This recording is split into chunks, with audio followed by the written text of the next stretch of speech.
2024 में होने जा रहे लोकसभा चुनाव में अब कुछ ही वक्त बचा है। चुनावों के औपचारिक ऐलान के साथ ही चुनावों को बिना किसी रुकावट और निष्पक्ष रूप से कराने की जिम्मेदारी भारतीय निर्वाचन आयोग यानी इलेक्शन कमीशन ऑफ इंडिया की होती है। आज हम जानेंगे कि इलेक्शन कमीशन ऑफ इंडिया की शुरुआत कब हुई और देश में चुनाव कराने से लेकर राजनीतिक पार्टियों को मान्यता देने तक चुनाव आयोग की क्या क्या जिम्मेदारी होती है। इस वीडियो में आपको भारत के लोकसभा चुनाव की पूरी प्रक्रिया की जानकारी मिलेगी। देश में 18वीं लोकसभा के लिए चुनाव होने वाले हैं। भारतीय निर्वाचन आयोग की ओर से चुनाव की तारीखों के ऐलान के साथ ही तमाम राजनीतिक पार्टियों के बीच सियासी जंग शुरू हो जाएगी। लेकिन इन चुनावों को निष्पक्ष रूप से करवाने की एक बहुत बड़ी जिम्मेदारी भारतीय निर्वाचन आयोग की होती है। दुनिया के सबसे बड़े लोकतंत्र कहे जाने वाले भारत देश में चुनाव करवाना आसान नहीं है, लेकिन भारतीय निर्वाचन आयोग ये सुनिश्चित करता है कि भारत के आखिरी गांव के लोग भी चुनावों में हिस्सा ले सकें। 26 जनवरी 1950 के दिन भारत में गणतंत्र लागू हुआ और उससे एक दिन पहले यानी 25 जनवरी 1950 को भारतीय निर्वाचन आयोग की स्थापना की गई थी। भारतीय निर्वाचन आयोग के स्थापना दिवस को हर साल राष्ट्रीय मतदाता दिवस के रूप में मनाया जाता है। भारतीय निर्वाचन आयोग संविधान के अनुच्छेद 324 के तहत देश में सभी चुनाव कराने के लिए जिम्मेदार है। निर्वाचन आयोग देश में लोकसभा, राज्यसभा, विधानसभा, विधान परिषद, राष्ट्रपति और उपराष्ट्रपति पद के लिए चुनाव कराती है। चुनाव आयोग की सबसे बड़ी जिम्मेदारी देश में तय समय पर निष्पक्ष और पारदर्शी तरीके से चुनाव कराना होता है।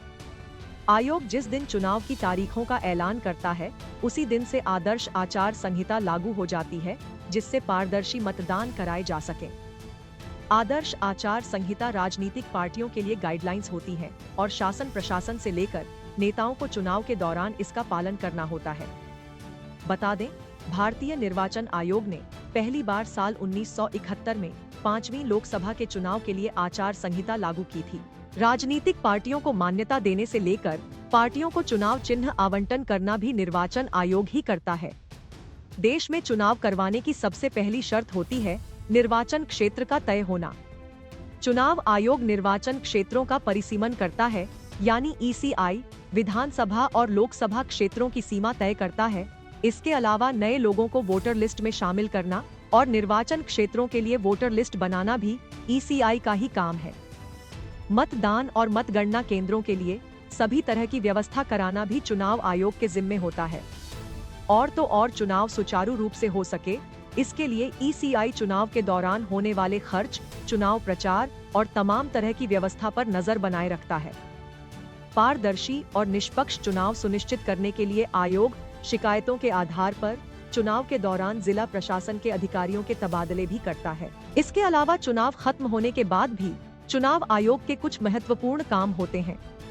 चुनाव के बाद अगर कोई पॉलिटिकल पार्टी टूटकर 2 धड़ों में बंट जाती है, तब चुनाव आयोग ही फैसला करता है कि किस गुट को पार्टी का असली चुनाव चिन्ह दिया जाएगा और उनके क्या नाम होंगे। चुनाव आयोग चाहे तो असली चुनाव चिन्ह को जब्त कर सकता है और दोनों धड़ों को कोई दूसरे चुनाव चिन्ह भी दे सकता है। चुनाव आयोग को संविधान के अनुच्छेद 324 के तहत कई विशेष अधिकार भी मिले हैं, जिसके जरिए चुनाव आयोग कानून का ठीक से पालन न होने पर कार्रवाई भी कर सकता है। चुनावों में किसी तरह की गड़बड़ी होने पर आयोग मतदान रद्द भी कर सकता है और तो और मतदान से जुड़े प्रकाशन, जनमत या एग्जिट पोल पर भी चुनाव आयोग रोक लगा सकता है। भारत में चुनाव प्रक्रिया काफी लंबी है। ये प्रक्रिया इलेक्शन नोटिफिकेशन के साथ शुरू हो जाती है। लोकसभा चुनावों के मामले में राष्ट्रपति और राज्य विधानसभा के मामले में राज्यपाल चुनाव की अधिसूचना जारी करते हैं। इसके बाद चुनाव में उम्मीदवार बनने की इच्छा रखने वालों को नामांकन पत्र दाखिल करना होता है। लोकसभा चुनाव के लिए नामांकन जमा करते समय उम्मीदवार को 25,000 रुपए की सिक्योरिटी डिपॉजिट भी जमा करनी होती है। इसके बाद रिटर्निंग ऑफिसर द्वारा नामांकन पत्रों की जांच की जाती है। इसके साथ ही चुनाव आयोग उम्मीदवारों के चुनावी खर्चों पर भी नजर रखता है। अगर उम्मीदवार चुनावों में निर्धारित सीमा से ज्यादा पैसे खर्च करता है, तो चुनाव आयोग के पास उसका नामांकन रद्द करने का भी अधिकार होता है।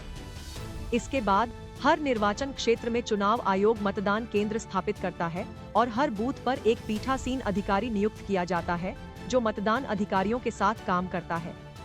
मतदान के बाद परिणाम घोषित करने की भी जिम्मेदारी ईसीआई की होती है। आपको ये स्टोरी कैसी लगी, हमें कमेंट सेक्शन में जरूर बताएं। ऐसी ही स्टोरीज और अपडेट्स पाने के लिए सब्सक्राइब करें आज तक AI।